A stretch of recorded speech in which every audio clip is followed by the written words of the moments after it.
Dr. Mastin, thanks so much for joining us, and super excited to talk more about everything we were going to go through. So would you like to tell everyone just a little bit more about yourself and tell us a bit how you got into dermatology and what drove you to start working where you are? Yeah, thanks for having me. Yeah. So I'm Dr. Mastin. I am a community dermatologist in rural Missouri, down by Springfield, Missouri, the third largest city in the state. I work at Citizens Memorial Hospital, which is a tertiary hospital, low access. I practice general dermatology. I practice surgical and procedural dermatology. I see just about everything. I see kids, I see people over 100 years old, and the conditions vary widely. And I'm very honored to work in a place like this. I grew up in a town of about 180 people in rural Iowa, and I saw what lack of access to care did to people I cared about. And I knew that I was coming back to Missouri for one, and I knew that I was going to come to this area. Actually, I got my match out of for residency, and I started calling around to hospitals, and I was planning to come back here before I even went off to do my further training. I was a nursing student and got my RN/BS in before I actually went to medical school, and just things happened in my life, and I knew that I wanted to continue to learn and expand my skill set. And yeah, it was a really roundabout way, but about third year of medical school, my last day where you kind of really start out to decide what you want to do for your specialty, I was thinking, you know what, a urology residency and surgical residency might not be good for me or for my marriage and for my future life. My father-in-law's a urologist. He's very happily married, but he did not like getting night calls. So I said, you know what, dermatology sounds pretty good. Nice. So that's kind of how I ended up here. And then I'm 3 years into my first gig, and I just miss the ability to think creatively and artistically.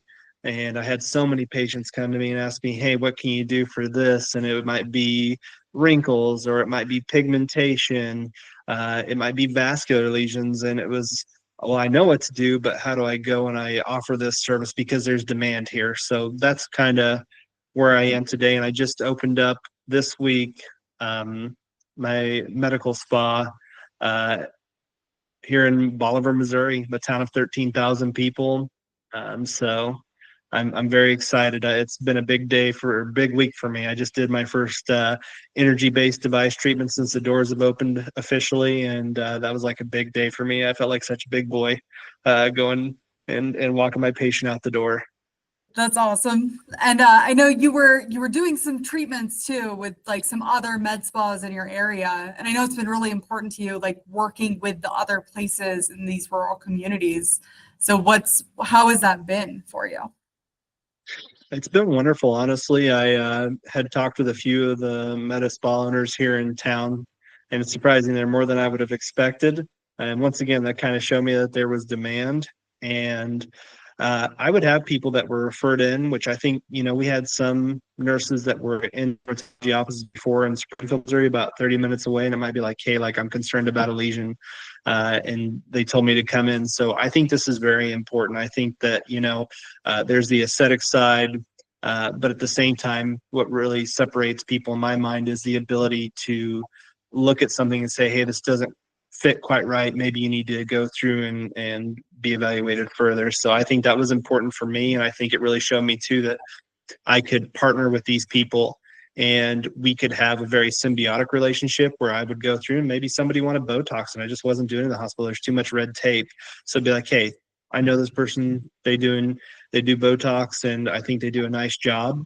And obviously they think critically if they're going through and referring me patients for maybe skin cancer or some type of rash or other things like that. And I wanted to support them just the way that they supported me and my patients. So I think that's where I kind of went. And I talked with somebody and said, hey, would you like to go through and expand your access to energy-based devices, get further training on any of these things? I would love to work with you on that. And I think it was also really nice because we started out with a book of patients in as well. So it's been nice. That's wonderful. All right. Well, I know we've got a few different topics, so let's kind of jump into the different kind of categories we had broken down. But let's start with just kind of your perspective on some of the regenerative medicine and the combination therapies. So how do you kind of see that playing into the direction aesthetics is going? Yeah, so I watch a lot, and I'm a big fan of a lot of people, and I'm always interested to see what others have to say about this.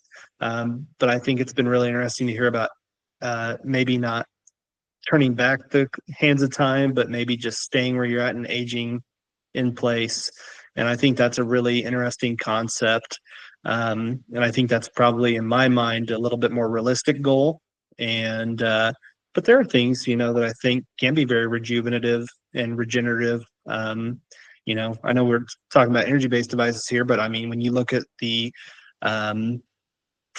histology or the slides of a deep chemical peel and the immunologic reaction and what happens afterwards, it's just amazing. But similarly, like if you looked at collagen or elastin with a CO2 laser, how that might go through and lead to regeneration and a more natural structure of the skin when you go through and look at those things under a microscope. Or I mean, just even watching people and their healing process and how we take advantage of that to go through and regenerate. So I think as we learn more about these things and we add in things like, it's fun. Like, I don't know if we're talking a lot about these things on here or not, but like uh, polydeoxyribonucleotides or salmon sperm, or I mean, that's been the kind of thing that I hear people talking about more. I'll be interested to see where that goes. Or when I listened to Jill Weibel talk, and she talked about using polylactic acid for repigmentation of scars and explaining the science behind it. Like, there's so many things that we're just figuring out, I feel like, right now. And I'm so excited to be at this time, this renaissance of treatments and technologies. I mean, we're just in such a very cool time in history. I think we're at a real crux of where things are going to really change. And we'll be taking those next steps in the next 5 to 10 years with AI coming in. So I'm very optimistic. So that's Awesome. kind of the way I see things changing, the intertwining of art, science, computers, all these things. It's just really neat to see. Cool. And I know like you love chemical peels and all of these other products. And so with the combination therapies, like how do you see kind of our understanding develop as we're starting to layer more treatments? I think it makes a lot of sense. I mean, if you looked at a Gessner peel, that's old, and that's salicylic acid, lactic acid, resorcinol, and ethanol. And it's like, that's old school, but it's a combination peel. And now you go through and you see like somebody doing a chemical peel and then doing an IPL. I love doing that. Or, doing it when we did it the other day, a non-ablative laser, a non-ablative fractional laser, followed by an ablative fractional laser. And, I think that it makes sense to me going from the old treatments to maybe newer treatments or energy based, where you can decrease the side effect profile and get really wonderful results and endpoints. And I think that's what we all search for is, less downtime, less risk, beautiful outcomes. And I mean, if you can put those things together, I mean, who wouldn't want that? So it's just going to continue to layer. And once again, PDRN or just any of those things, exosomes, it's happening. Stem cells down in Florida and stuff like that, where they've kind of loosened up. I'll be interested to see. I won't be the first to try it, but I'll definitely follow, and I'll pick up all the pearls that people leave behind. Cool. And I know we've talked a bit about with like rural communities and where you're at, your patients kind of having a barrier with themselves of wanting to be able to do some of these services. And so how do you see kind of these combination more regenerative techniques helping with like that barrier to access for your patients being willing to really come in? Yeah. So, I mean, for me, once again, I'm a huge chemical peel guy. If I wanted to do field therapy and for somebody that has severe sun damage and they have all these precancerous lesions, I might do a medium depth chemical peel. Or if you did a deep chemical peel, the likelihood of them ever developing skin cancer in those areas is quite low. It's really interesting to see. But doing an unablative fractional laser or an ablative fractional laser, it decreases the risk for future skin cancers. So I think starting simple, and then going through and kind of building out and understanding what your demand is in the area. That's always important, and building thoughtfully and just taking it slow. And that was something you guys all have kind of told me about as well. And I've tried to do that. Sometimes I get a little bit too gung ho, but you know, as for barrier to access, it's there. It's sad. I mean, there are things where people can't afford medications, or there's just nobody around that offers that, but I do, and it's made a world of difference. And I don't see any reason why you can't stay in a place like Bolivar and have somebody that can master these things and provide those services. And it's made a huge difference. So it's learnable as long as you have good mentorship, you understand the science, and you take a thoughtful approach. And that's the things I would say. Perfect. And so what would you say are like the biggest challenges for your patients in going and seeking care in either aesthetics or dermatology? Well, I mean, it's always financial out here. I mean, there is a lot of poverty, I would say. It just looks different in some aspects. But I think maybe just also the fact that a lot of times they're just told there's nothing we can do. So I had a patient, and I had shown you her picture. She's one of my acne scar patients, and she's in her 50s. But about 10 years ago, somebody said, we can't do anything for these scars. So it's just amazing. I started in January of this year, and I bet she's had probably 60 or 70% improvement. She's so happy. And I started with just TCA across a very high concentration of chemical peel. And then I started layering in. So this is this combination therapy. I did IPL to go through and work on some of the redness. I went through and I did non-ablative fractional laser for some of the atrophic scars. And then I just did my first ablative fractional CO2 on her, just the other day, probably about 2 weeks ago. And I'm really excited to see her come back in 3 months. It's just amazing to watch the transformation. And I think that's going to be the cherry on top. So it's just that I think that a lot of times they just don't think there's any opportunity, or they have to go somewhere to a big city to find these things, and they feel intimidated by that. And, it's already hard enough to find dermatologists or to access any provider, it seems like in some cases. And they can start right here, and if I don't have the access to it, I can provide recommendation. I can call around to my colleagues or anybody really and just say, hey, do you have this as a service? Do you do it often? And I can be a connection for them to where they can at least get started on the path. Asking is the first thing. Asking for help. Usually people are pretty willing to help in these areas for sure. And I'm sure everywhere else too. I've never met somebody that if I ask for help, for the most part, that they wouldn't lend some type of assistance. Yeah, I know you and I have just talked before too. A lot of the patients in your area, they feel like this hesitancy to get aesthetic services because they feel like it's too vain. And so tell me a bit about some of those conversations, and how are you kind of helping them be more open to those things? I think the industry's kind of done that in some aspects. I think it's become more mainstream. I have people that come in, and it might be that they had Botox because they had migraines and it was life-changing for them. So I think, one, people see these as medical procedures in some aspect.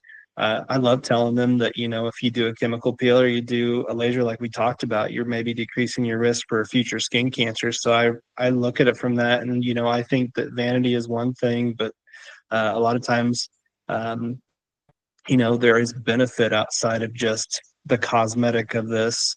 And I love talking with them about the natural ability of the body to heal and how we take advantage of that. So that was something else we had talked about before. And I just bring that up to them and say, hey, a lot of these things we're just going through and just creating enough injury, enough stimulus to go through and push you that way. So you're kind of doing a lot of the work. We're just kind of pushing it along. So I think that's something that kind of opens them up. But really, I think it has become more mainstream, and I'll have, a farmer's wife or something like that. They're like, I've got a budget, let's do it. And I'm like, okay. So it's kind of fun. I've had less of that, but yeah, there are people like, oh, that's kind of vain. But when we talk about it, they usually come to realize, and I tell them there are a lot of people that actually do get these treatments. So I think it's more than they assume. But yeah, well, I think with your acne scarring patient, it was such a remarkable improvement. And like that's life-changing in a much more substantial way for people, And I think it's helpful when they can see that and how much of an impact it can have on them. Oh yeah. No, I mean the stigma that comes along with scar, which all of us will likely have a scar at some point in our life, but what kind of job can you get? What kind of mate can you expect to possibly have? A lot of opportunities. I see that with my psoriasis patients, but or eczema or other things like that. We're trained I mean, it's just a survival instinct. If there's something different, your body, or you're going to pick up on that, and you're going to have certain thoughts and connotations and preconceived notions that may not be true. And it's really impactful for these people. So it's fun. I'm really excited for just to see her confidence change, even her mentality. She's already a very lovely person, and it just goes to match on the outside as well further for her, how she feels. Yeah, perfect. And then I know also we've just kind of talked about like your future plans with your business and what you want to be able to accomplish in that region. And then we had talked a bit with like the multi-fracs and the portability of that, and you being able to be a little bit more mobile. Do you want to talk a little bit about kind of how you see that developing to give people better proximity to care? Yeah. So I love tabletop lasers. They're awesome. I like chemical peels because they're easily accessible and you can move them around. And then I had my first foray into energy-based devices was the multifracs. And, for me, during my residency training, I really didn't get a lot of training besides a vascular laser. It seemed like that was the one thing we got to try. I think I got to see a CO2 laser once, and I got to see a non-ablative fractional laser once. And I was like, wow, that's really cool. But I never got to see what happened afterwards either. So, um, okay, thank you. Sorry about that. Yes. When I bought the laser, I knew that it was a reasonable cost to run. Uh, I had seen what it could do through photos, and you all had given me the chance to utilize it. And I just knew that this was going to be a good option for me. I felt very comfortable with the non-ablative fractional laser, and I thought it was a really good starting point. I had a lot of acne scars in kids, and I wanted them to start having access, and I wanted to start building my book for a scar revision clinic. That's something that I'm really interested in developing and making more accessible. I think we're in a prime position to do that here. I think there's so much demand and not enough access. So for me, it's a win-win. My patients are happy. But yeah, atrophic acne scarring, top notch. Or if I want somebody that wants a glow up before their prom or their wedding or other things like that, like I feel comfortable in doing that. And I think the multifracs can do those things. And the 1927 wavelength, I haven't done as much, but I'm excited to try it on actinic keratoses. I don't have a photo or a PDT unit, and accessing even the photosensitizing agents just seems complicated to me. But if I wanted to do that for somebody and say, hey, you know what, let's try this 1927 and try to treat these actinic keratoses, precancerous lesions, I'm excited to do that because it just gives me one more tool in my tool belt to hopefully help these people to decrease the risk for skin cancer, to improve their skin quality. Poikiloderma savat, we were just talking about that the other day too, and it's like, okay, I have a ton of that, and it's like I can use that on a neck, and it doesn't matter if you have pigmented or vascular variants, that there's always atrophy. So generating collagen, everybody likes more collagen, it seems like. So I thought it was a good choice, and it is. It's just so simple. I take it home and I do it for my wife, and she's never been happier. She's like, "Will you laser me?" And I'm like, "Okay, I need to get out of the doghouse." So I just popped that out. Right. And I know, like, I think that mobility for you, just where you're located and being able to like go to other places and like drive a few hours and treat some patients. 'Cause I know we've talked about like you've got some patients with the skin cancers that they don't see a dermatologist for so long because it's just such a long drive. I've had people drive over 3 hours to see me. There is a very limited supply for just an epidemic of skin cancer, rashes, all sorts of things. I mean, I have the rarest patients. I have people with blistering skin diseases. I have people, that are 1 in a million, and they're here. And I don't know why, but it's really interesting. It's just as rare as when I trained at Mayo Clinic. I see maybe just as much or more. So I need all the tools I can get. So yeah, and Yeah. just yeah. Perfect. And then, so tell me a little bit, because you've been working with those med spas near you. And so before you really kind of started working with them, what challenges did you see them really struggling with as they were trying to build that aesthetic practice in your area? I think they were actually doing a good job, but really I was the first to bring energy-based devices to the area. I think there was like one place that had an Airlays laser, and it was like, okay, well, I think I can do more than this. The hospital, like I said, there's just too much red tape. And I was just really wanting to go out and diversify my skill set, to be an expert in the area, to just grow a practice and be able to not have to turn anybody away. If you have something, I want to be able to treat it. So I think that was one of the big things, like going through and just making sure, that like that's something they wanted. And I just went to them and I said, hey, I would love to work with you. I want to educate you. I want to be a mentor where I can, and you can show me things as well. I've learned so much from them. But I think the key thing is always education, is where it goes back to, and understanding the science. If you understand the basic concepts, I think you can make at least very good basic level decisions that will keep you out of trouble, and you can temper whatever you do. So it was education, it was access for them, helping them to grow their understanding of laser physics, light skin interaction, healing processes. I wanted to do that with them. These were people that were nurses before. And like I said, I was an RN BSN beforehand. So for me, I thought it was really natural, and just, they're just good people. And I just think that they didn't really think that was attainable for them. So it is a capital investment as well. And for me, it made a lot of sense. Like I wanted to do this. I wanted to build this out because I think it's something you can financially benefit from. You can benefit your community. You can carve out your niche. I think this is a very untapped market, and there is demand here. You just have to be careful about that. And I did. I sat around for 2 years before I ever came and saw you guys, and I found out what people wanted. And I really encourage you all to take that initiative as well too. Don't just go out and buy something. Find out what your community needs or wants, and that'll be a very good step on your part in making a wise decision if you do decide to enter that facet of care. And then what are some ways that you think the dermatology community and then the med spa community can start just improving communication to help with that education that we really need to improve in this space? And I mean, this is just for me. I think there's a lot of contention around this, and it's a very touchy subject. But like I said, I had an RN BSN before, and like my mom was a nurse, my brother's a nurse, my cousins are nurses. I mean, that's just, I never thought I would be a physician, but things happened, and I just knew that I had to do it to be fulfilled. And I'm so glad I did it. But it's really hard. They don't produce a lot of dermatologists each year. There's definitely a shortage.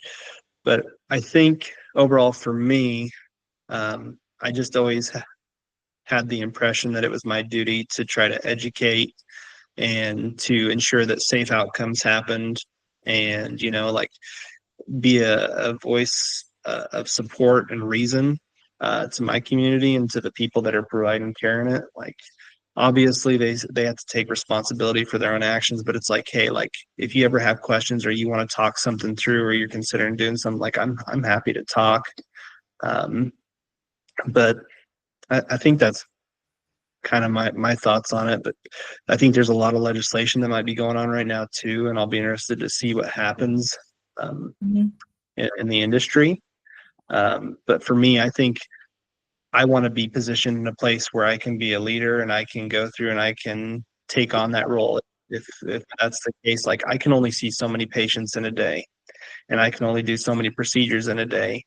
And I know there's more demand than what I can meet. So I would rather just build a really lovely team, make sure that they're very, very well trained and have the support they need to provide optimal outcomes. That's what matters to me. I don't want to see people hurt. Okay. And then I feel like there's, because it is a contentious issue, but also like there's a way for everything to like benefit everyone, right? And I think a lot of that is education based, because if we have all of the med spas, that really just everyone in the industry with a higher level of education, more access to it, everyone can work together more collaboratively. So where do you see the biggest room for improvement on just creating that access to the education? I think you guys are doing, I think the webinars are lovely. I think once again, AI will be important. I think for me, just, you got to meet somewhere in the middle. If somebody comes to me, and I think just making them feel welcome, like worst you can say is no, but I think overall, just bringing us together, and I think you're doing that because I've had people reach out to me in my state that you've put me in contact with, and they were lovely people, and it was like, okay, well, if I can be a support to you, I'll do so. But I think that's the key thing, is just letting them know that they don't have to be afraid, like to come and talk to me at least. Um, I want to be a resource for knowledge, and I think training sessions, going through and making sure like that if they want to come through and learn how to do a multifrax, like I'm happy to show them how to do that. I feel like that's a pretty reasonable thing. To me, that's a delegatable task in a lot of ways. And I think that, if I can show somebody how to do that and be comfortable with that, like I'm good with them going out and doing that. There's plenty of patience. There's plenty of work to be done. So I look at it as not a poverty mindset, but as a growth mentality. And it's like, there's plenty for everybody. And as long as you're doing good by your patients and you have integrity to make sure that they get the care they need, I support you 100%. I love that. I think that's super important. And I think communication and collaboration as the industry grows is just going to keep being more relevant because things are changing and things are adapting and we all need to be able to keep up. And it's like, a big one I see is like med spas need to feel confident if they see a suspicious lesion of reaching out to someone and having that two-way street of communication because it helps everyone involved.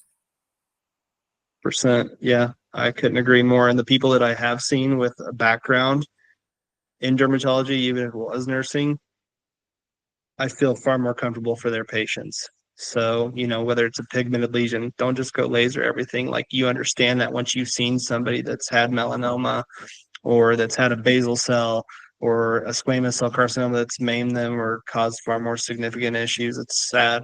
I think that it is our duty in some aspect to make sure that they can at least pick up on those things, the aberrant. Yeah. I know you've got a research facility you're building out and you're doing a lot of studies.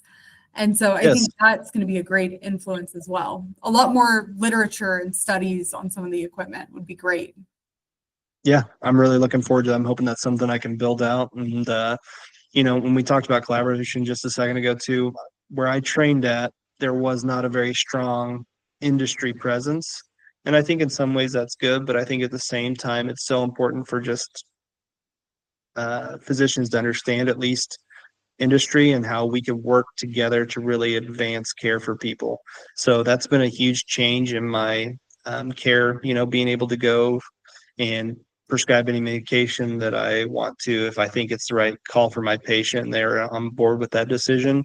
But lasers as well, like you guys have provided exceptional support in terms of if you don't know, you'll put me in contact with somebody that does. So the amount of colleagues that I've gained just by my interactions with you, uh, it's a small world in dermatology, and I assume aesthetics in general. And it's amazing. It's just sometimes getting to the right person. So for me, it was my education as well. Um, it's important, I think, that we just have a good relationship.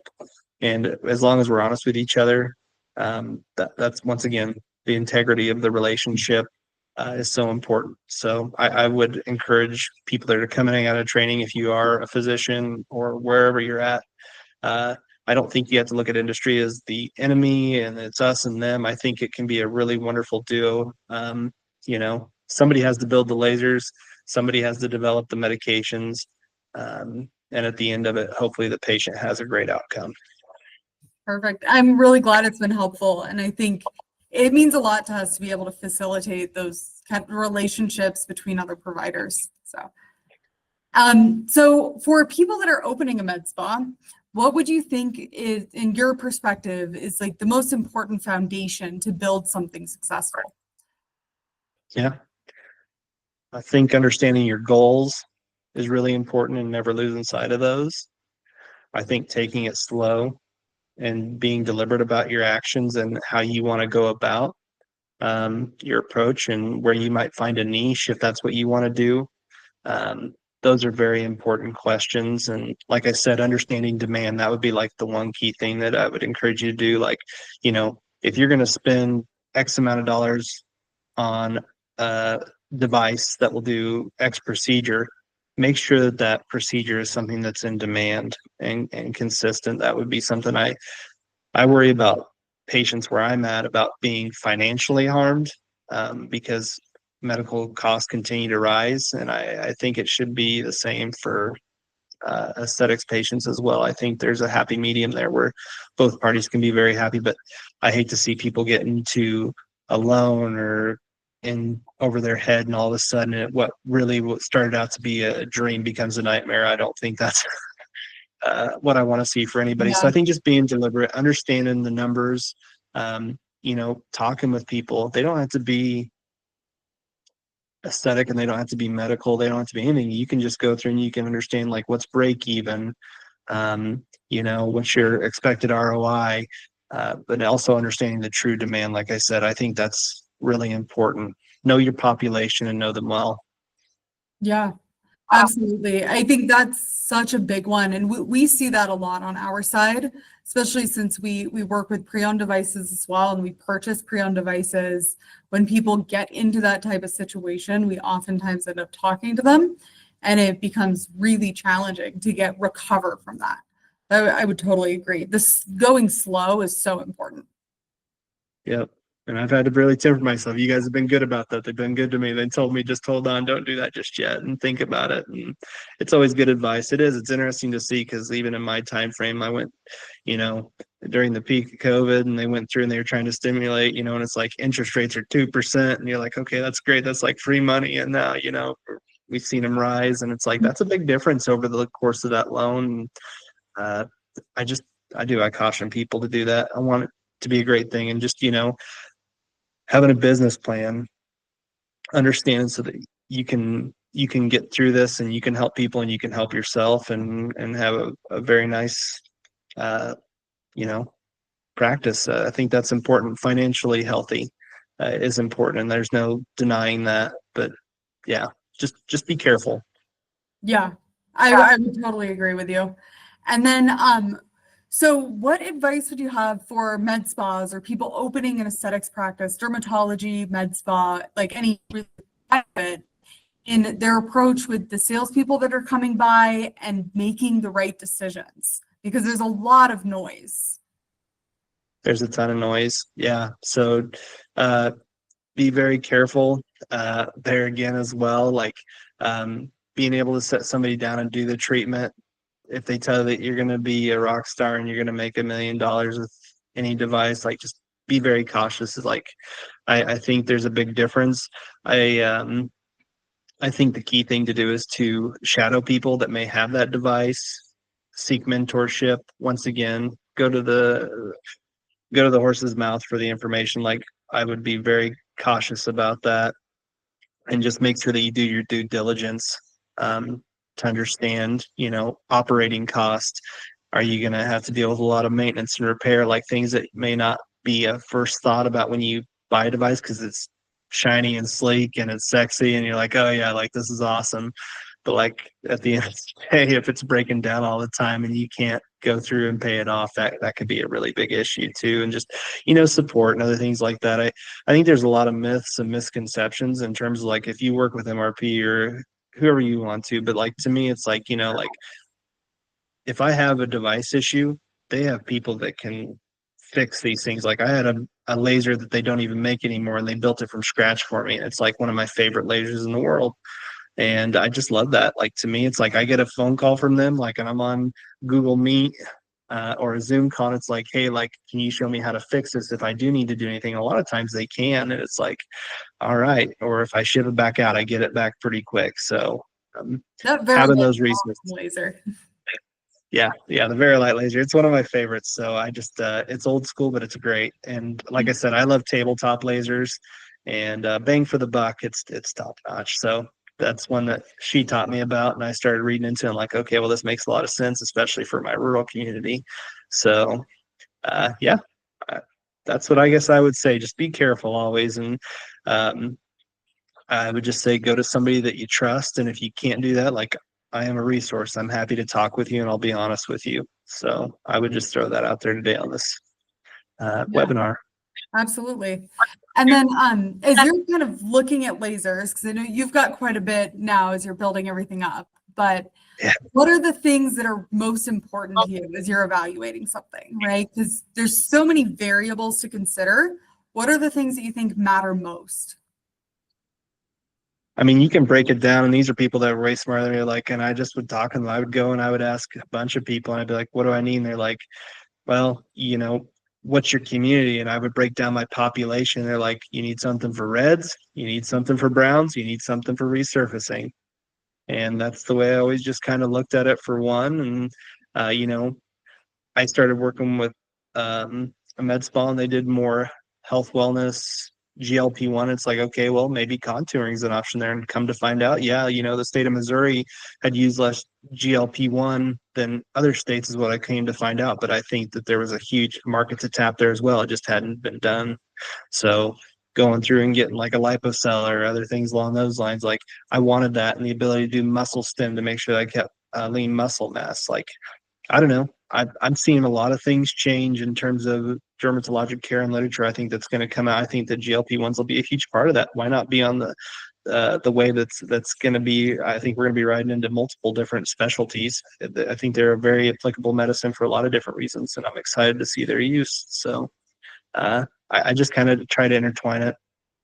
Yeah. Well, I think your answer to that feeds so perfectly into kind of like the main theme of everything of just being patient focused, right? Because it sounds like you very much are thinking about what do your patients need?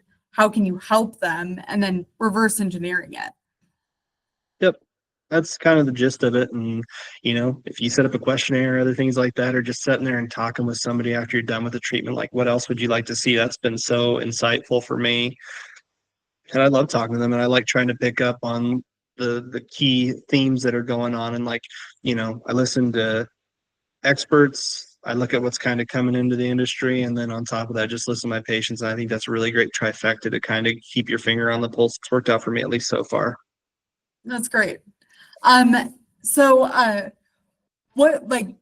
tell me a little bit, just what would you love to see the aesthetics industry to be like in 5 to 10 years? Like, what would you love?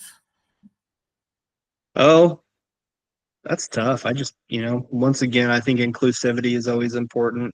So I deal with it a lot just in my medical dermatology practice. I feel like a lot of times the Midwest or rural areas are kind of a flyover portion of the United States, but there are people there with plenty of demand. And I don't know, maybe people will see that.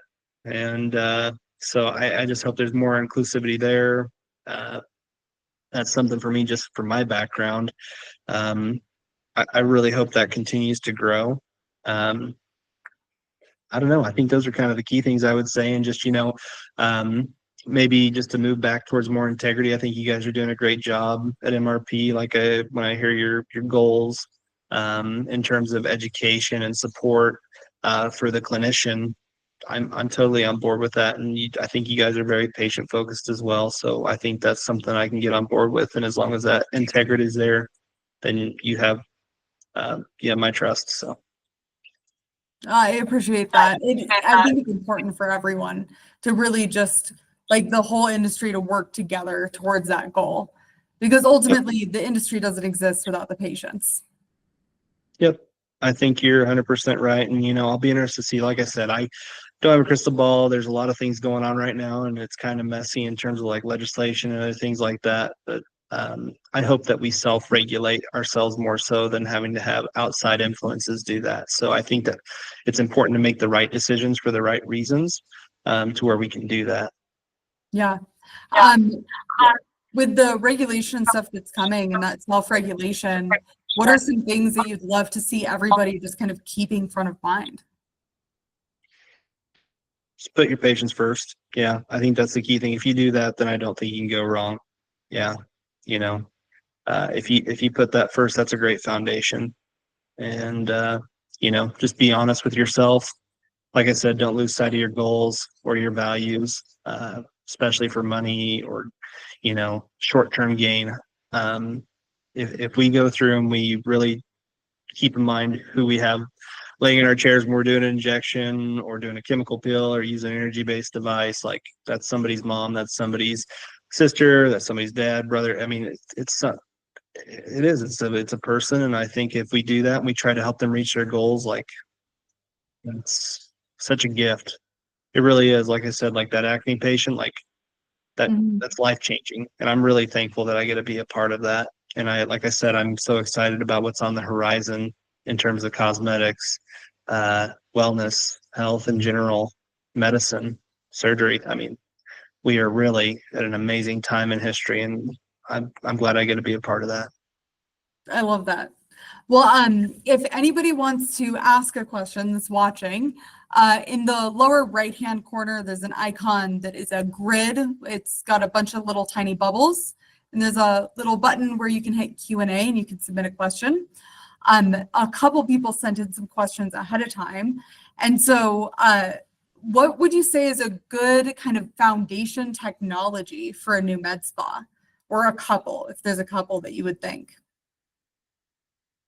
Reds, browns, wrinkles. I mean, if you break it down to that, like for me, I'm a simple guy and I can get in the weeds, but like for me, like I was like, that's genius. And it's like, okay, well, what do you need for your patients? And that would be variable for each place. But I do think that non-ablative fractional lasers are really nice, and I think they've come a long ways. I think the safety profile is wonderful. Are you going to get a complete resurfacing of the face? No, you're not. But I think at the same time, there's a large portion of the population. And like we were talking about with regenerative medicine and aging in place, I think that has a really nice position in the armamentarium of my treatments. I love IPL. IPL skin is just beautiful, but you have to be very careful with it, I think, in some aspects, and you have to know what you're doing. I think it can be fickle if you don't understand your endpoints or your settings, and, just be cautious with that. Like it is a lot of the things just, they're more powerful than I think what we would assume. Injectables are always a great place to start if you're trying to be more on a budget, and you can make really wonderful improvements for people. But it's interesting. I'm seeing changes in the use of HA fillers versus biostimulator agents versus a couple other things that come on the market. So I'll be interested to see what happens there. But it's individualized. But for me, I really enjoy the non-ablative fractional laser. I love chemical peels. I like it all. I'm probably a terrible person to ask I know you do, because I like everything. Yeah. But it sounds like something that's going to be safe to kind of start is an important one. It is, and efficacious. Like you want safety, you want efficacy, you want your patients to be happy, and you want to be confident in the procedures that you're providing. And I think, they are powerful still. They can still have complications, but I think that overall the margin is larger. And I think you can get really great outcomes, like using a 1927. You and I have talked about this. I love using that because one of the first things they're going to see is their pigmentation, and they're going to have to wait for the collagen to build. So it's like, okay, like I can make them happier quicker with a 1927 wavelength thulium, and I can go through and I can treat post-inflammatory hyperpigmentation. I can go through and improve a lot of pigmented lesions. So like I said, I'm a nut for tabletop lasers. I just like them. I think they're fun, and I think they're very mobile still. And I love my Verilight because I might treat a lentigine, and then I might switch over and I might go through and I might treat some telangiectasia. And like they're watching that peel off a couple days later, or they see their redness improve, and like they're just so happy. And I love that feeling. It's very satisfying to go through and treat a telangiectasia and watch it like develop a coagulum or like disappear, and you're like, oh man, I did that. So it's more for the instant gratification, my dopamine high. Lasers are just fun. No one's ever said lasers are boring. From the time you're a kid, you think lasers are cool. Lasers are cool. My little 5-year-old and 3-year-old would agree. Yeah. Awesome. And then I think that it also, like, just staying results focused, because there's so much hype and marketing and glitz and glamour, but ultimately the patients aren't at the trade shows. They're looking at their face, and it's that difference for them. 100%. And then, so as a dermatologist, how do you blend the kind of your cosmetic and your medical? You've talked about it a little bit at the beginning, but just saying you're in the hospital and then you've got the med spa. And so how are you kind of connecting these patient populations? Yeah. So, I mean, for me, they come in and it's like I had somebody that had a burn from a PAM when they were 18 years old and they had contracture on their hand. I'm like, I would love to go through and do a CO2 laser and then follow that up with some topical and Kenalog topical steroid to go through and rub into those channels I made. And I think that we can get some softening of that scar and maybe some increased mobility in your hand. And they're all for it. Or I had somebody that went through, and I have a very lovely colleague who does Mohs surgery with me, comes in 2 weeks a month, and she's 37, she had a basal cell on her lower lip, and she got an infection, and she had some hypertrophic scarring, and like, I can't wait to treat that with my vascular laser and my non-ablative fractional laser because it's an unstable scar and it's young, and I think I'm going to make a huge difference. And she's just so thankful. And it's like, that cost me dollars to go through and do that. And I'm going to make somebody happy. And it helps my practice because my colleague is like, would you do that for me? And I'm like, absolutely. So I'm making somebody happy and we're giving them a great surgical outcome in terms of cosmesis because they still have a lot of years hopefully to go in their life. Or I had a Derrier patient, a rare genodermatosis or genetic dermatologic condition. One of the things you can do is you can resurface the skin. So I might use my CO2 laser to treat some of those areas for her. That was a great case. And for me, that's dermatologic and medical. And I'm like, okay, great. Like, but what can we do? What can we do for these people? It's a very tough to treat condition. There's a few medications you can use, but to have the physical modalities to go with that, I think is just, it's a blessing, so, or port wine stains, everybody brings those up. Acne scarring, so common. There's so many ways that you can cut this and you can make people happy. They had a case of lichen planus pigmentosus the other day, and I was watching where they did a 1927 wavelength on that, and it cleared it up. It was awesome. That person had terrible hyperpigmentation and dyschromia, and it cleared it right up. I'm excited about these things.